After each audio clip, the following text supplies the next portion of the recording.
1,000,000 అంటే 10 లక్షల మంది ప్రజలు నిన్న ఆదివారం బ్రిటన్లో రోడ్డెక్కారు.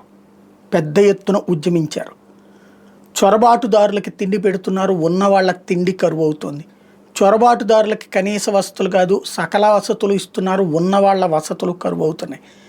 వైద్యానికి ఖర్చు పెరిగిపోయింది, విద్యకి ఖర్చు పెరిగిపోయింది, కష్టాలు ఎక్కువైనాయి, నష్టాలు ఎక్కువైనాయి, గ్రూమింగ్ గ్యాంగ్స్తో తలనొప్పులు ఎక్కువైనాయి. పట్టించుకోనటువంటి ప్రభుత్వపు తీరుతో ఆర్థిక వ్యవస్థ కుదేలైపోయింది. వాటన్నిటి రక్షణ కావాలంటూ ఇప్పుడున్న ప్రభుత్వం గద్దె దిగాలంటూ కీర్ స్టార్మర్ ప్రభుత్వానికి వ్యతిరేకంగా 3 కోట్ల మంది ఆల్రెడీ సంతకాలు చేస్తున్నారు.